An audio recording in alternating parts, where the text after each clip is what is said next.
Obrigado por continuar aqui com a gente.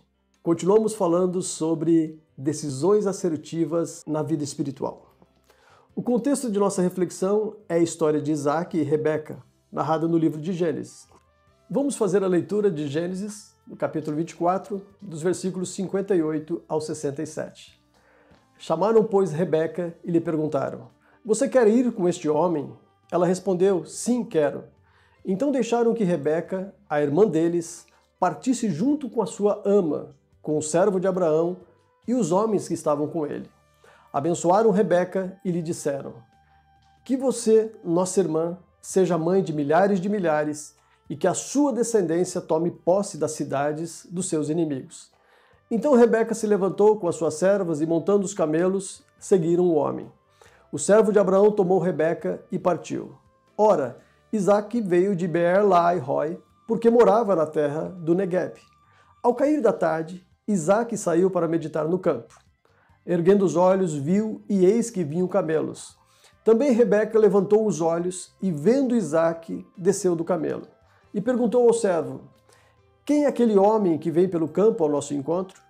O servo respondeu: "É o meu senhor." Então ela pegou o véu e se cobriu. O servo contou a Isaque todas as coisas que havia feito. Isaque a conduziu até a tenda de Sara, mãe dele. Ele tomou Rebeca e essa se tornou a mulher dele. Ele a amou e assim Isaque foi consolado depois da morte de sua mãe. Continuamos falando sobre decisões assertivas da vida espiritual. O desfecho dessa história nos ensina que decisões assertivas precisam de sensibilidade à voz do Espírito Santo.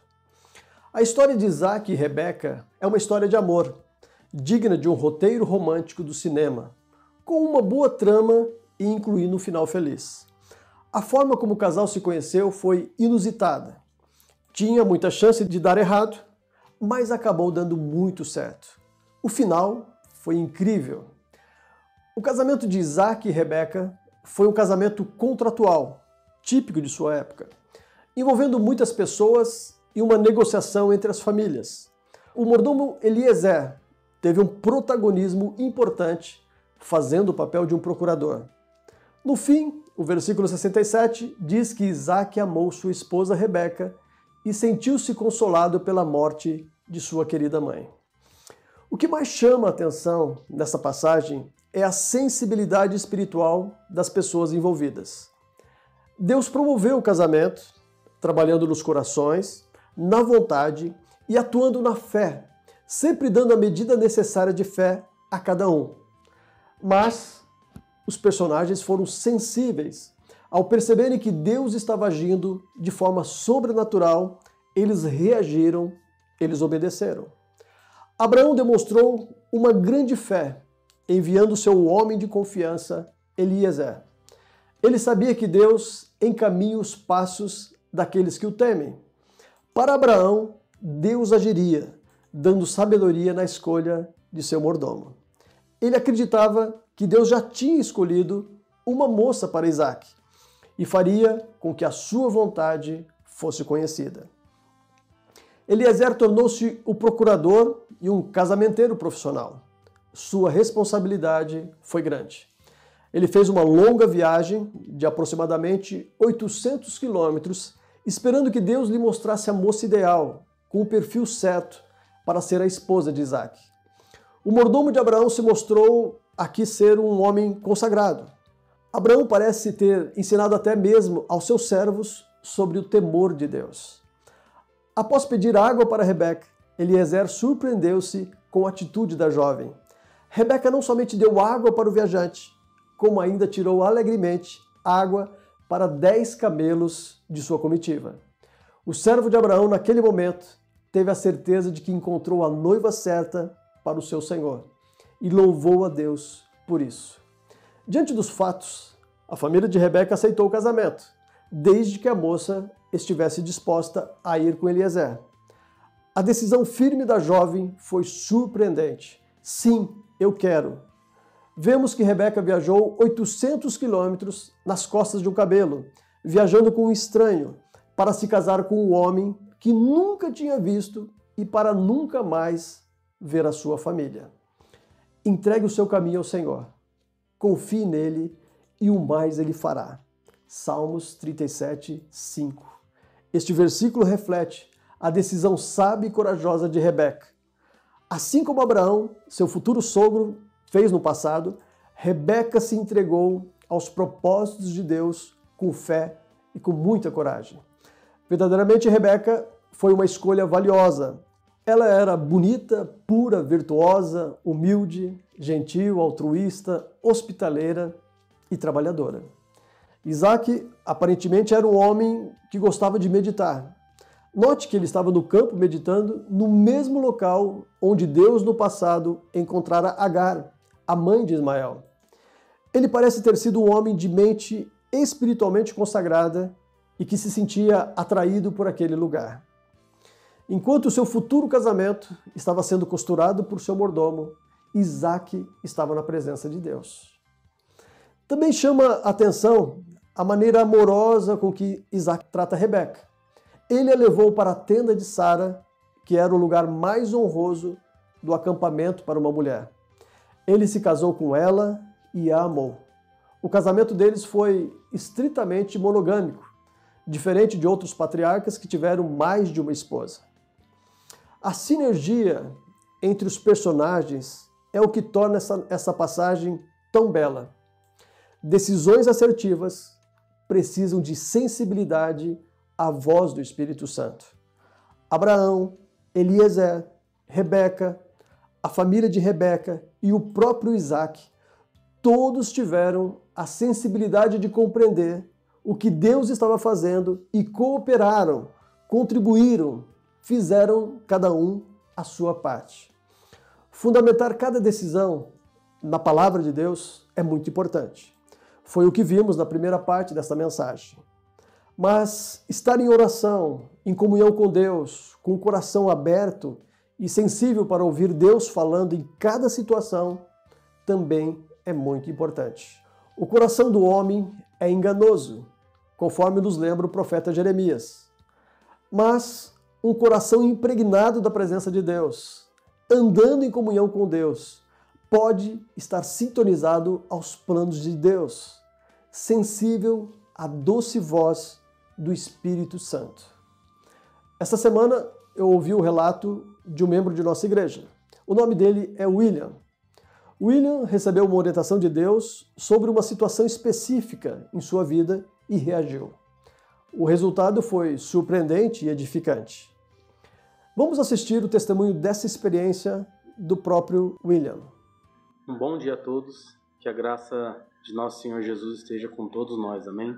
Meu nome é William, gostaria de dividir com você que está vendo esse vídeo o meu testemunho para mostrar que o nosso Deus é um Deus de milagres, o nosso Deus é um Deus de provisão. Deus, ele vai mostrando e vai dando a direção. Tudo aconteceu o seguinte, eu, há 1 ano e meio, trabalhava no setor privado, né? Em paralelo eu estava também me dedicando a um trabalho de uma representação comercial, que é um trabalho que o meu pai havia construído e eu tive o privilégio de dar sequência nesse trabalho dele. Há 1 ano e meio atrás, eu saí do setor privado e me dediquei exclusivamente a essa representação comercial. É um serviço muito flexível. Porém, eu até marquei as datas aqui para ver como que as coisas acontecem muito rápido. E Deus, às vezes, ele faz ele age na vida da gente de uma forma inesperada. A gente hoje conta com uma rede social, LinkedIn, que é uma rede social para os profissionais. No dia 27 de fevereiro, então eu estava trabalhando na minha casa e era por volta de uma meia-noite e meia, quase 1h da manhã, e eu ouvi a voz do Espírito Santo me dizendo assim, olha, vai lá, atualiza o teu perfil, mostra as suas competências, mostra o que você sabe fazer. Eu já estava quase terminando o meu serviço, terminando o que eu ia fazer para dormir, mas eu parei na hora de fazer o que eu estava fazendo, fui lá e eu atualizei. Quando eu terminei de fazer aquilo que eu tinha que ter feito, eu fui dormir assim aliviado. Quando foi no dia 3 de março, veio, através da rede de LinkedIn, uma psicóloga de uma empresa aqui de Marília, de forma privada lá, perguntando se eu havia interesse, que eles estavam prospectando uma vaga, e, enfim, era dentro daquelas qualificações que eu tinha, se eu tinha interesse de estar disputando essa vaga. E eu falei assim, olha, eu tenho interesse sim, enviei o meu currículo, dali uns 40 minutos, no máximo uma hora, me retornou novamente. Olha, você teria como fazer uma entrevista hoje comigo às 5h20 da tarde? Eu fiz essa entrevista, né, com a pessoa na terça-feira mesmo, dia que eu enviei o currículo. Na quarta eu fiz testes. Na quinta-feira eu fiz uma nova entrevista com o gerente da empresa. A paralisação aconteceu no dia 17 de março, numa terça-feira. No dia 16 eu já tinha a resposta de que eu havia trabalhado nessa empresa. No dia 19 eu já estava trabalhando com carteira assinada, com todos os exames admissionais realizados, testes feitos, entrevistas prontas, carteira assinada, já havia tudo ok. E a cada etapa eu só glorificava e agradecia a Deus e falava assim, como que o Senhor é bom e o Senhor é um Deus de provisão na minha vida. Com essa crise, com essa paralisação, eu também fui afetado, porque eu também trabalho com venda. Só que no momento que todo esse transtorno começou, Deus estava abrindo uma outra porta para mim, né? Deus não fechou a que eu estava. Eu continuo exercendo esse trabalho. E aí depois de contratado, eu só glorificava a Deus e falava como que o Senhor é tremendo, né? Hoje, graças a Deus, eu estou trabalhando agora no setor privado também, está sendo uma experiência muito boa, estou gostando. Graças a Deus, são novos desafios, vai me fazer crescer profissionalmente mais também, né? Mas eu não deixei de fazer o que eu estava fazendo, né? Só que Deus, ele é o Deus que completa, ele não é o Deus que tira, ele é um Deus que acrescenta. E assim eu quero deixar para você que está vendo esse vídeo, que descansa, fique em paz, espera no Senhor, busque a palavra, esteja atento para querer entender de fato o que realmente Deus quer que a gente faça. Então deixa essa mensagem, fiquem com Deus, um forte abraço. Deus precisa de homens e mulheres que temam o seu nome, obedeçam a sua palavra, mas que também sejam sensíveis à doce voz do seu Espírito Santo. Deus está sempre falando pelas circunstâncias da vida, mas na correria do dia a dia, nossos ouvidos não escutam, nossos corações não sentem e os nossos olhos não enxergam. Que Deus abençoe a cada família, a cada pessoa que assistiram a esta mensagem. Oremos nesse momento, em nome de Cristo Jesus. Pai, nós te louvamos, Senhor, por esta palavra. Queremos, ó Pai, que o Senhor nos use de uma forma especial, que o Senhor nos abençoe de uma forma especial e que nos ajude, Senhor, a atravessarmos esse momento difícil que a nossa nação passa. Pai, que nós sejamos obedientes à Tua palavra, obedecendo às Escrituras em tudo, mas que os nossos corações também sejam sensíveis ao que o Teu Espírito Santo fala a nós em cada situação. Esse é o nosso pedido e a nossa oração para todas as famílias da igreja, para todas as pessoas que nos ouvem nesta manhã, em nome de Cristo Jesus. Amém. Muito obrigado, Deus abençoe você que escutou essa mensagem e sinta-se confortável, à vontade para divulgar essa mensagem entre os seus amigos, entre os seus parentes. Você pode enviar para quem você desejar. Que Deus abençoe, em nome de Cristo Jesus. Amém.